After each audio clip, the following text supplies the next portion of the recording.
हाँ, तो जैसा कि दोस्तों हम पिछले वीडियो में आपको बेसिक साइंस में तत्वों के नाम बता चुके हैं।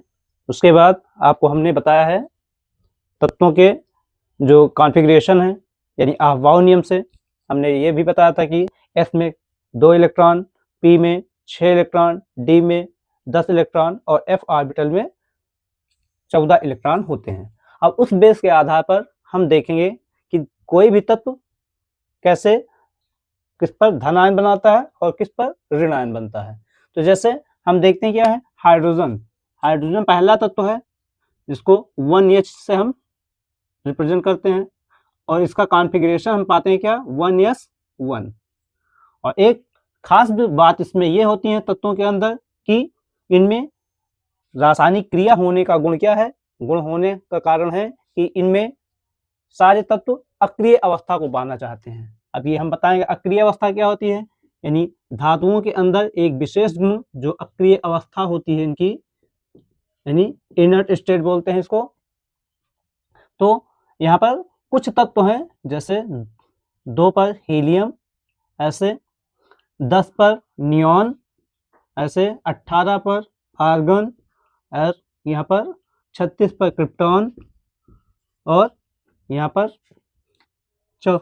हम 54 पर देखते हैं जीनॉन, और इसमें अगर हम 86 यानी 86 पर देखते हैं तो रेडॉन। यानी इनका क्रम क्या है, बोरबरी नियम के आधार पर, यानी 2, 8, 8, 18, 18, 32, ये क्रम क्या है, जोड़ते चले जाते हैं। तो 2 पर हमारा कौन सा तत्व है, 2 पर हीलियम है। हीलियम में हम यानी 2 में 8 अगर हम जोड़ देते हैं तो 10 मिलेगा। 10 पर नियॉन है और उसमें फिर 8 जोड़ देंगे, 18 पर आर्गन है। फिर इस 18 में ये 18 जोड़ दिया जाए, 36 पर क्रिप्टॉन, और यहाँ पर 18 फिर इसमें हम जोड़ देते हैं 36 में, तो हमको 54 यानी 54 मिलेगा। 54 पर जीनॉन है और 54 में अगर हम 32 जोड़ देते हैं तो 86 पर एक तत्व रेडॉन है। यानी ये तत्वों की क्या है, अक्रिय अवस्था है। ये क्या है, अक्रिय अवस्था, और इसी अवस्था को सारे जितने भी एलिमेंट हैं वो प्राप्त करना चाहते हैं। ठीक है, तो ट्रांजिशन यानी ये जो इनर्ट स्टेट है, इस अवस्था को सारे एलिमेंट पाना चाहते हैं और इसी गुण के आधार पर ये क्या करते हैं, ये रासायनिक अभिक्रिया करते हैं। जैसे हमने बताया क्या, हाइड्रोजन के बाहर कितने इलेक्ट्रॉन, एक इलेक्ट्रॉन। एक इलेक्ट्रॉन ये किसी दूसरे एलिमेंट को दे भी सकता है या फिर किसी दूसरे एलिमेंट से यानी दूसरे तत्व से ये एक इलेक्ट्रॉन ले सकता है। तो जब ये एक इलेक्ट्रॉन अपना त्याग देगा तो इलेक्ट्रॉन के त्यागने पर क्या होती है, कमी आती है, और कमी आने पर धन आयन बनता है।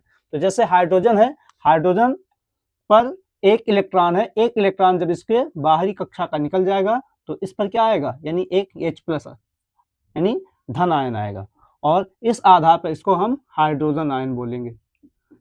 यानी धन आयन की स्थिति में ये क्या होगा, ये हाइड्रोजन आयन बोला जाएगा। दूसरा एलिमेंट हीलियम है। हीलियम पर यानी ये क्या है, अक्रिय अवस्था में है, यानी एक ऐसा तत्व जिसके बाह्यतम कक्षा में केवल 2 इलेक्ट्रॉन है, लेकिन ये क्या है, ये इनर्ट है माना गया है। क्यों, क्योंकि ये रिएक्शन में हिस्सा नहीं लेता है, और हिस्सा लेगा भी अधिक प्रेशर या अन्य टेम्परेचर के प्रभाव में ये क्या होता है, कभी कभी रिएक्शन कर सकता है। तो ये इनर्ट अवस्था को दर्शाता है। ऐसे 10 नंबर पर, यानी इसके बाह्यतम कक्षा में 2 इलेक्ट्रॉन है, इस तत्व के बाह्यतम कक्षा में 8 इलेक्ट्रॉन, इस तत्व के बाह्यतम कक्षा में 8 इलेक्ट्रॉन, इसके बाह्यतम कक्षा में 8 इलेक्ट्रॉन, और इसके बाह्यतम कक्षा में 8 इलेक्ट्रॉन, इसके भी बाह्यतम कक्षा में 8 इलेक्ट्रॉन होते हैं। तो अष्टक इनका पूरा है, यानी बाह्यतम कक्षा यानी संयोजित जिसको कक्षा कहते हैं, उनमें सबके यानी इन सभी तत्वों के यानी neon, argon, krypton, xenon, radon, इनके बाह्यतम कक्षा में 8 इलेक्ट्रॉन है। और यहाँ पर हीलियम के बाह्यतम कक्षा में केवल 2 ही इलेक्ट्रॉन है, लेकिन ये क्या है, अक्रिय अवस्था में है। तो यहाँ पर इसी अवस्था को पाना चाहता है कौन, हाइड्रोजन। तो एक इलेक्ट्रॉन अगर त्याग देगा तो इस पर यानी ये एक प्रोटॉन की भांति कार्य करेगा, यानी हाइड्रोजन आयन का जो नाभिक होता है वो क्या कहलाता है, प्रोटॉन कहलाता है। तो H+ जो है यही क्या है, इसे हम प्रोटॉन मानते हैं। ऐसे हीलियम पर कोई धनावेश या ऋणावेश नहीं होगा। तीसरा एलिमेंट लिथियम है। लिथियम तो लिथियम का हम कॉन्फ़िगरेशन देखते हैं, यानी 3 पर पड़ता है क्या, लिथियम का कॉन्फ़िगरेशन हम देखते हैं। तो 1s यानी s में हमने बताया था मैक्सिमम 2 इलेक्ट्रॉन जा सकते हैं, p में 6 इलेक्ट्रॉन जा सकते हैं, d में 10 इलेक्ट्रॉन जा सकते हैं और f में 14 इलेक्ट्रॉन जा सकते हैं। तो लिथियम को हम देख रहे हैं, तो लिथियम का कॉन्फ़िगरेशन क्या पड़ेगा, 1s में 2 और 2s में 1 इलेक्ट्रॉन। यानी इसका जो क्रम हमने एनर्जी लेवल का बताया था 1s 2s 2p 3s 3p 3d 4s 4p 4d 4f, ऐसे 5s 5p 5d और 6s 6p 7s। ये क्या है, इनका कॉन्फ़िगरेशन का यानी एनर्जी का लेवल क्रम है। तो यहाँ पर 1s में हमने 2 इलेक्ट्रॉन दे दिए, क्योंकि कंडीशन इसकी क्या है, s में एक ऑर्बिटल, s ऑर्बिटल यानी s कोष में एक ऑर्बिटल और एक ऑर्बिटल में अधिकतम 2 इलेक्ट्रॉन। तो 1s के 2 इलेक्ट्रॉन, उसके बाद 2s में 1 इलेक्ट्रॉन, इसके परमाणु क्रमांक के बराबर हो गया। अब देख रहे हैं क्या, एनर्जी लेवल इसका छोटा है और यहाँ पर एनर्जी लेवल इसका इससे बड़ा है, तो बाह्यतम कक्षा इसकी ये मानी जाएगी, यानी 2s। और 2s में देख रहे हैं इलेक्ट्रॉन कितने हैं, तो इलेक्ट्रॉन यहाँ पर 1 है बाह्यतम कक्षा में। तो ये इलेक्ट्रॉन अगर इसके बाह्यतम कक्षा का निकल जाएगा, तो हमें पता है कोई भी तत्व अगर क्या है, कोई भी तत्व अगर इलेक्ट्रॉन त्याग देता है तो उस पर धन आयन आता है। तो लिथियम अगर अपने बाह्यतम कक्षा का इलेक्ट्रॉन त्यागेगा तो इसको लिथियम आयन बोलेंगे। क्या बोलेंगे, लिथियम आयन, लिथियम आयन। ये हाइड्रोजन आयन, अब इस पर क्या है, सब पर धनावेश है। ये ऐसे इसी परिवार में, यानी इसी परिवार में लिथियम पर देख रहे हैं। अब ये क्रम जोड़ दें, 3 पर कौन है, 3 पर है लिथियम, उसमें हम ये 8 अगर जोड़ देते हैं तो 3 और 8 हो जाएगा 11, यानी 11 पर इसी परिवार का तत्व हमको मिलेगा क्या, यहाँ पर हमें तत्व जो मिलेगा वो कहलाएगा क्या, यानी इसके 2s में 1 इलेक्ट्रॉन और सोडियम के बाह्यतम कक्षा के 3s में 1 इलेक्ट्रॉन मिलता है।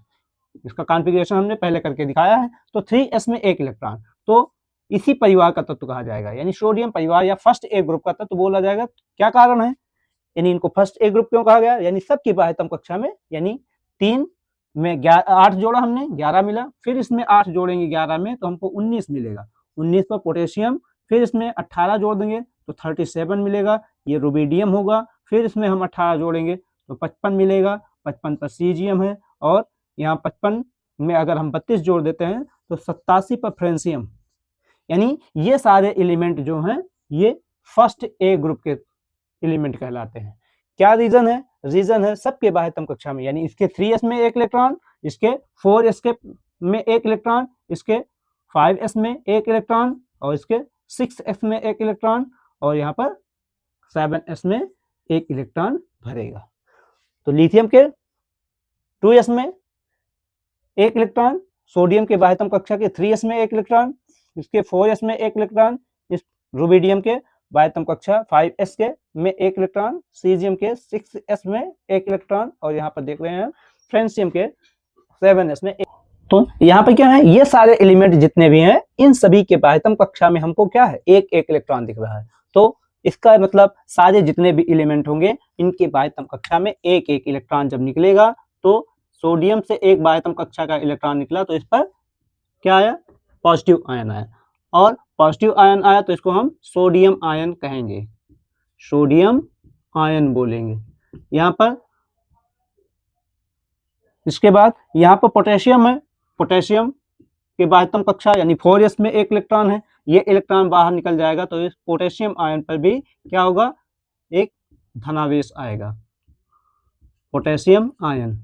ऐसे रुबिडियम मिल रहा है, रुबिडियम कि 5s में 1 इलेक्ट्रॉन है, 5s का इलेक्ट्रॉन जाएगा तो रुबिडियम पर भी 1 प्लस चार्ज आएगा, तो ये रुबिडियम आयन कहलाएगा, रुबिडियम आयन। ऐसे यहाँ पर रुबिडियम, रुबिडियम के बाद यहाँ देख रहे हैं सीजियम है, सीजियम अपना बाह्यतम कक्षा का 1 इलेक्ट्रॉन निकालेगा तो इस पर 1 पॉजिटिव चार्ज आएगा और इसको हम सीजियम आयन बोलेंगे, सीजियम आयन बोलेंगे। अब आगे का तत्व हमको मिलेगा क्या, 3 के बाद नंबर किसका आएगा, 4। 4 पर कौन है, बेरिलियम। बेरिलियम में देख रहे हैं 22, यानी इसका कॉन्फ़िगरेशन करते हैं तो 1s में 2, 2s में 2 इलेक्ट्रॉन। अब देख रहे हैं क्या, इसके 2s में क्या है, 2s में 2 इलेक्ट्रॉन भर गए, और 2 इलेक्ट्रॉन होने के कारण क्या हुआ, यहाँ इनके बाह्यतम कक्षा में कितने इलेक्ट्रॉन, 2 इलेक्ट्रॉन, और 2 इलेक्ट्रॉन अगर इसके बाह्यतम कक्षा के निकल जाएंगे तो बेरिलियम पर क्या हो जाएगा, बेरिलियम पर 2+ चार्ज आ जाता है, तो ये बेरिलियम आयन कहलाता है, बेरिलियम आयन कहलाएगा। यानी चौथा यानी चौथे नंबर पर जो तत्व है बेरिलियम, इसके बाह्यतम कक्षा 2s में 2 इलेक्ट्रॉन, दोनों इलेक्ट्रॉन निकलेंगे तो बेरिलियम आयन पर 2 धन आयन आएगा। ऐसे यहाँ पर 4 पर है, 4 में अगर ये 8 जोड़ देते हैं तो हमको 12 मिलेगा। 12 पर जो एलिमेंट है वो मैग्नीशियम होगा, और मैग्नीशियम की बाह्यतम कक्षा के 3s में 2 इलेक्ट्रॉन। जैसे यहाँ पर सोडियम के तुरंत बाद मैग्नीशियम में 3s में 2 इलेक्ट्रॉन जाएगा। और हम इसमें आगे देखेंगे पोटेशियम 19 पर है, 19 के तुरंत बाद कौन सा एलिमेंट है, 20 पर कैल्शियम, क्या होगा, कैल्शियम की बाह्यतम कक्षा, जैसे यहाँ पोटेशियम के 4s में 1 इलेक्ट्रॉन, तो कैल्शियम के 4s में 2 इलेक्ट्रॉन। ऐसे अगला एलिमेंट यहाँ पर 37, यानी इसमें अगर 18 जोड़ देते हैं हम 20 में तो 38 आएगा। 38 पर स्ट्रॉन्शियम है St, और इसके 5s में 2 इलेक्ट्रॉन जाएंगे। और यहाँ पर 56 पर बेरियम, 56 पर हमारा एलिमेंट है बेरियम की बाह्यतम कक्षा क्या है, 6s1, और इसके बाह्यतम कक्षा के 6x में 2 इलेक्ट्रॉन जाएगा। और यहाँ पर 88 पर, यानी 32 अगर 56 में जोड़ेंगे तो 88 आएगा, और 88 पर रेडियम एक धातु है जो क्या है, रेडियो एक्टिव है। यानी 80 के ऊपर जितने भी लगभग एलिमेंट है वो क्या है, रेडियो एक्टिव है। उसमें स्वतः क्या है, कुछ रेज निकलती हैं जिनको अल्फा बीटा गामा रेज कहते हैं, ये किरणें निकलती हैं, इस आधार पर इनको रेडियो एक्टिव माना गया है। तो यहाँ से 88 पर रेडियम, इसके 7s, जैसे क्या है फ्रांसियम के 7s में 2 इलेक्ट्रॉन, 1 इलेक्ट्रॉन है, तो रेडियम के 7s में 2 इलेक्ट्रॉन, यानी इन सभी तत्वों के बाह्यतम कक्षा में 2-2 इलेक्ट्रॉन है। तो ये सारे एलिमेंट अगर बाह्यतम कक्षा के ये 2 इलेक्ट्रॉन निकाल देंगे तो सभी धातुओं के ऊपर क्या होगा, यहाँ पर प्लस चार्ज चढ़ेगा। तो मैग्नीशियम, इनको धातु क्यों कहा गया, क्योंकि धातुओं के अंदर एक विशेष गुण होता है अपनी बाह्यतम कक्षा का इलेक्ट्रॉन त्याग करके धन आयन बनाने की प्रवृत्ति। तो यहाँ पर मैग्नीशियम, ये मैग्नीशियम धातु बोली जाएगी, मैग्नीशियम आयन बनाएगा। ऐसे यहाँ पे 20 पर कैल्शियम, इसके 4s में 2 इलेक्ट्रॉन, 4s का जब 2 इलेक्ट्रॉन निकल जाएगा तो कैल्शियम पर 2+ आएगा, और कैल्शियम पर 2+ आएगा तो ये कैल्शियम आयन बोला जाएगा, कैल्शियम आयन कहा जाएगा। ऐसे यहाँ पर देख रहे हैं स्ट्रॉन्शियम के बाह्यतम कक्षा के 5s में 2 इलेक्ट्रॉन, इसके 2 इलेक्ट्रॉन निकलेंगे तो स्ट्रॉन्शियम ये आयन कहलाएगा, स्ट्रॉन्शियम आयन कहलाएगा। ऐसे आगे है एलिमेंट हमारा 56 पर बेरियम के बाह्यतम कक्षा का 2 इलेक्ट्रॉन निकलेगा तो ये बेरियम आयन कहलाएगा। यहाँ Be बेरिलियम है, और 56 पर यानी 4 नंबर पर जो धातु है उसका नाम बेरिलियम, और 56 पर एक तत्व है वो बेरियम है, और बेरियम आयन कहलाएगा ये बेरियम आयन। क्यों, क्योंकि इनके सबकी बाह्यतम कक्षा में 2 इलेक्ट्रॉन। और 88 पर तत्व कौन सा है, रेडियम अपनी बाह्यतम कक्षा का 2 इलेक्ट्रॉन अगर त्याग देगा तो इस पर आ जाएगा, और इसको रेडियम आयन बोलेंगे, रेडियम आयन। तो ये क्रम क्या है, यानी जिनकी बाह्यतम कक्षा का 1 इलेक्ट्रॉन था वो निकला तो पॉजिटिव 1 चढ़ा, और यहाँ पर अगर क्या है 2 इलेक्ट्रॉन बाहर से निकल गए तो इन पर 2 पॉजिटिव चढ़ जाएगा। ऐसे हमें क्या है, वीडियोस ज्यादा लंबी बन जाएगी, इसलिए हम क्या करते हैं, छोटे छोटे वीडियोस में हम इनको समझाते चलते हैं। आगे के वीडियो के लिए हम फिर दोबारा आपको इंफॉर्मेशन के बारे में देते रहेंगे। धन्यवाद।